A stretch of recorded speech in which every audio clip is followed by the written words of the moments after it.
Good morning बच्चों, मैं अभिषेक मिश्र PGT chemistry. आज 12th क्लास के लिए आपका 2 चैप्टर कंप्लीट हो चुका है। सॉलिड और सॉल्यूशन हमारा तीसरा चैप्टर जो एनसीईआरटी में है वो इलेक्ट्रोकेमिस्ट्री, जिसमें हम फर्स्ट टॉपिक की शुरुआत करेंगे इलेक्ट्रोकेमिकल सेल। इलेक्ट्रोकेमिकल सेल उन्हें कहते हैं जो केमिकल रिएक्शंस को या केमिकल एनर्जी को इलेक्ट्रिकल एनर्जी में या इलेक्ट्रिसिटी में प्रोड्यूस करते हैं, उसे हम इलेक्ट्रोकेमिकल सेल कहते हैं। एक दूसरा टाइप है इलेक्ट्रोलाइटिक सेल, जो इलेक्ट्रिसिटी को केमिकल रिएक्शन में कन्वर्ट करता है। उसके बारे में हम बाद में बात करेंगे। अभी हम इस सेल की कंस्ट्रक्शन के बारे में बात कर रहे हैं। अगर यूजेस के बारे में इसका हम बात करें तो टॉर्च में आप जो सेल लगाते हैं उसमें केमिकल रिएक्शन होती है, लाइट प्रोड्यूस होता है। सो ढेर सारे ऐसे एग्जांपल मिल जाएंगे कि जिसका काम केमिकल रिएक्शंस के थ्रू इलेक्ट्रिसिटी या कुछ और प्रोड्यूस करना है। हम बात करते हैं इलेक्ट्रोकेमिकल सेल, इसका कंस्ट्रक्शन कैसे होता है। अगर हम कंसीडर करें कि हमारे पास बॉक्स है, बीकर है हमारा, इस बीकर में हमने जिंक की रॉड लिया। जिंक की रॉड ये प्योर जिंक है और इसको हमने जिंक के किसी सॉल्ट सॉल्यूशन में डाल दिया। हमने जिंक सल्फेट ले, इस जिंक की टेंडेंसी होगी कि ये 2 इलेक्ट्रॉन लूज करके जिंक आयन में प्रोड्यूस कर कन्वर्ट हो जाए। ये जिंक आयन यहां पर प्रोड्यूस हो जाए, 2 इलेक्ट्रॉन निकाल। ये हुआ ऑक्सीडेशन, और इसकी इस टेंडेंसी को, इस एबिलिटी ऑक्सीडेशन पोटेंशियल कहते हैं। इसका ये पोटेंशियल है कि जिंक चाहता है कि आयन में कन्वर्ट हो जाए और इस प्रोसेस में 2 इलेक्ट्रॉन निकलते हैं। अब इसी तरह से हम दूसरा, इसे हाफ सेल बोलेंगे, ऑक्सीडेशन हाफ सेल। इसी तरह अगर एक और हाफ सेल हम ले लें जिसमें हमने कॉपर का मेटल ले लिया और कॉपर के किसी सॉल्ट सॉल्यूशन में हमने इसको शिफ्ट कर दिया, इसकी ये टेंडेंसी होगी कि ये कॉपर में से 2 इलेक्ट्रॉन निकाल के कॉपर 2 प्लस और 2 इलेक्ट्रॉन में कन्वर्ट हो जाए। ये इसका ऑक्सीडेशन हाफ सेल कहा जाएगा।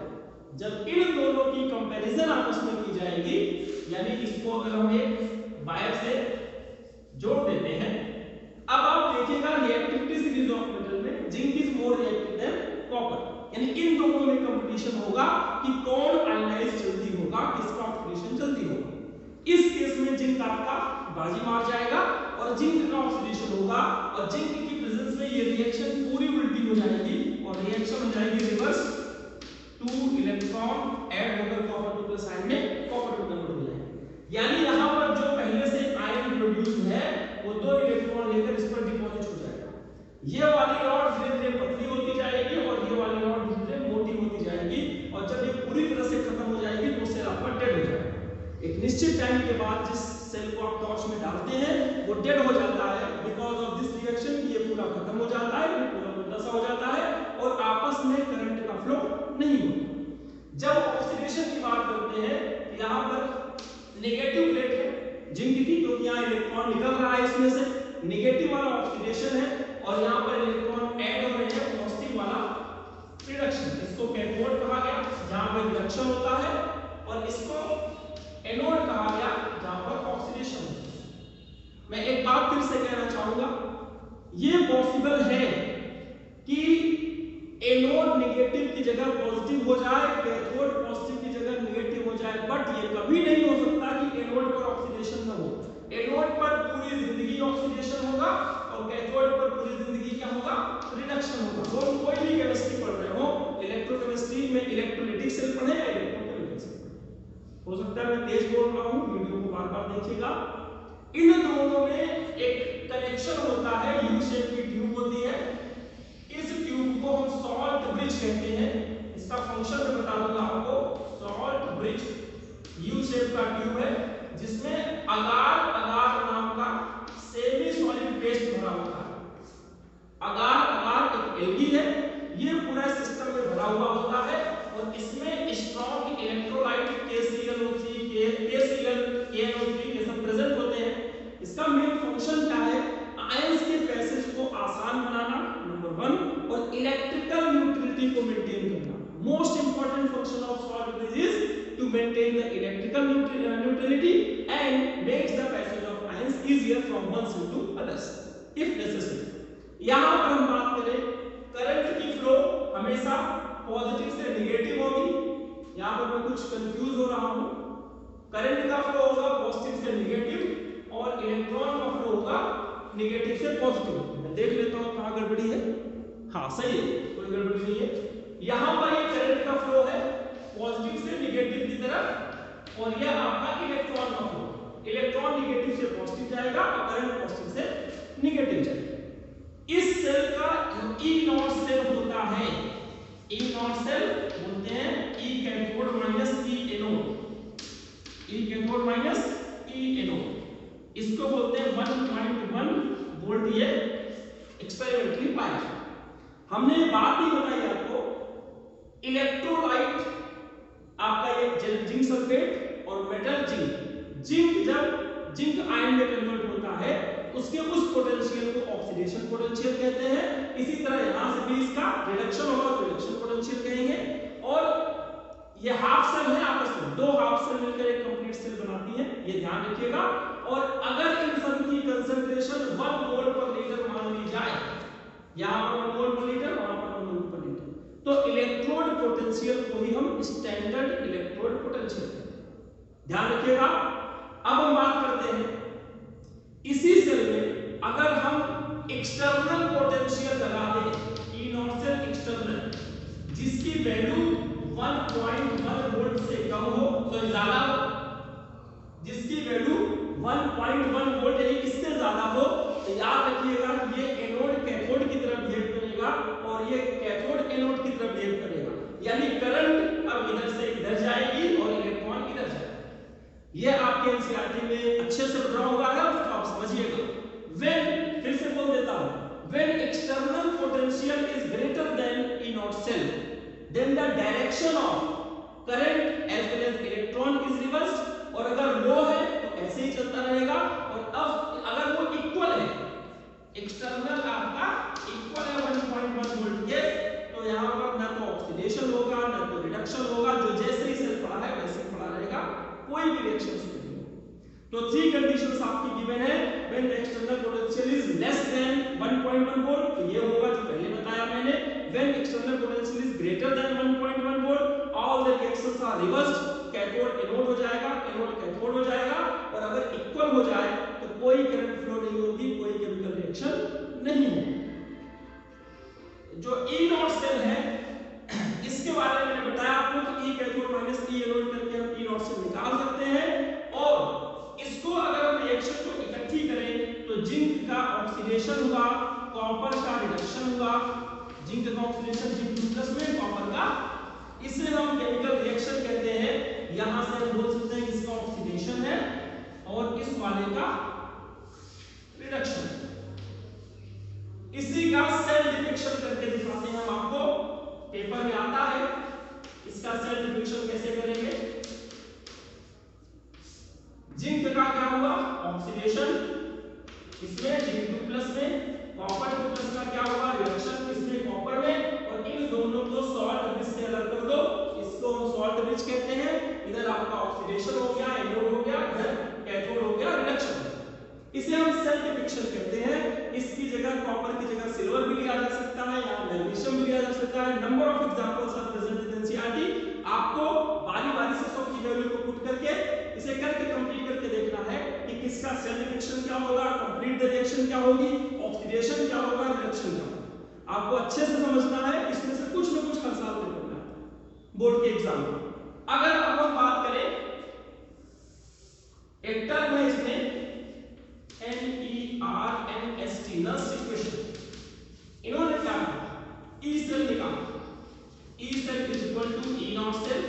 ई नॉट सेल हमने लिखा है, E not cell is equal to E cathode minus E anode, ये लिखा है। ये standard electrode potential 0.059 upon n log anode upon cathode. समझिएगा, इसको अच्छे से समझने की जरूरत है। या फिर ऑक्सीडेशन अपॉन रिडक्शन। अब पहले मैं इसी इक्वेशन के लिए इसको मैं लिख के दिखा देता हूं, फिर आगे की बात करते हैं। 1.1 वोल्ट आ जाएगा माइनस 0.059 अपॉन 2 n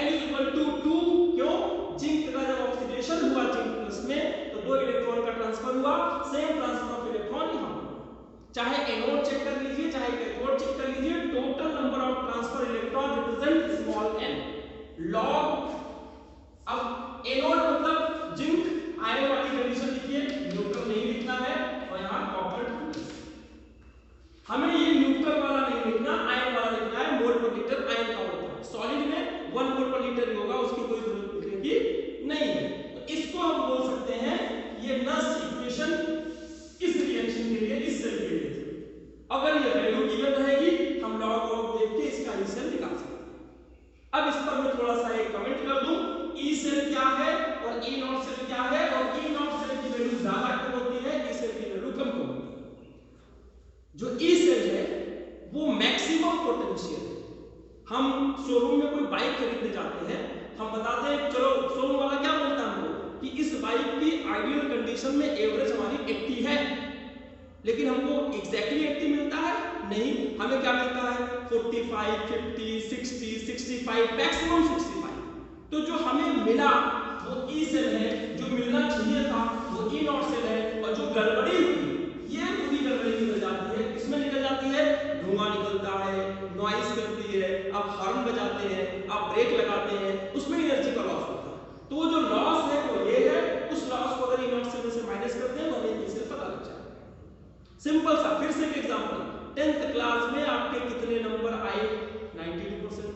क्या इससे ज्यादा नहीं आ सकते थे, आंसर मिलेगा नहीं सर आ सकते थे, हमने बड़ी मस्ती की थी। तो जो आ सकते थे वो ई नॉट सेल है, जो आया है वो ई सेल है, और जो नहीं आया रह गया वो आपका खेल कूद, बुआ के घर, फूफा के घर, मामा की शादी, सबकी शादी अटेंड करना, अपनी मस्ती करना, उन सब में आपके जो नंबर रह गए, जो आउटपुट कम निकला, वो कम आउटपुट को हम ई सेल बोल सकते हैं। अगर हम बात करें छोटी सी और इसी में बात करते हैं एट इक्विलिब्रियम।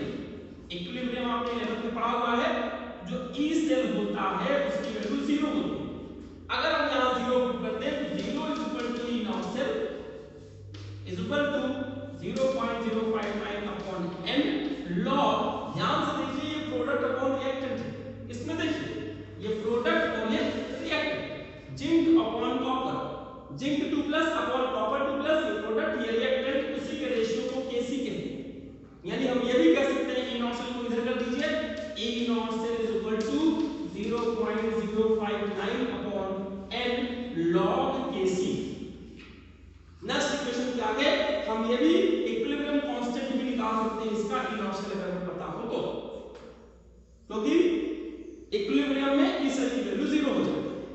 एक और फार्मूला आपके एनसीईआरटी में इंपॉर्टेंट सा है, del G is equal to minus NF E not cell. अगर E नॉट सेल आपको पता है, गिब्स फ्री एनर्जी निकाल सकते हैं, N फैक्टर आप जानते हैं, E नॉट सेल आप जानते हैं, F का मतलब है फैराडे। फिजिक्स में आप पढ़ेंगे, फैराडे साइंटिस्ट थे। एक फैराडे की जो वैल्यू होती है 98,500 कूलम होती है। इसके बारे में ज्यादा डिस्कशन हम अगली क्लास में करेंगे, लेकिन आप कैलकुलेशन करिएगा। एग्जैक्टली ये वैल्यू जो होती है 98,487, बट कैलकुलेशन आसान हो जाए इसलिए इसको 500 कर देते हैं। ये आपको समझना है। आज हमने 3 फार्मूले बताए, E not cell is equal to E cathode minus E anode, del G is equal to NF E not cell, next equation का रिप्रेजेंटेशन, और E नॉट सेल और इक्विलिब्रियम कांस्टेंट में आपस में क्या रिलेशन है। इन सबको आप पढ़िए, समझिए और कोशिश करिए इससे रिलेटेड जितने भी एनसीईआरटी के क्वेश्चन है उसे सॉल्व करिए। और जो क्वेश्चन मैं आपको व्हाट्सएप करूंगा एनसीईआरटी से रिलेटेड, कुछ अपने मन से भी, उन्हें आप कंप्लीट कीजिए। पिछले 2-3 क्लासों से 12th क्लास का रिस्पांस मुझे अच्छा नहीं मिल रहा, आप लोग कोशिश करिए कि थोड़ा सा लगिए, अदरवाइज आपको बाद में नुकसान होगा, क्योंकि स्कूल आपको कब आना है ये किसी को नहीं पता। कोविड-19 में आपको सुरक्षित भी रहना है, अपना सिलेबस भी पूरा करना है और प्रोसेस को चलते देना है, ज्ञान मिलता रहे किसी भी तरह से। आज की क्लास में इतना ही, बाकी अगली क्लास। Thank you.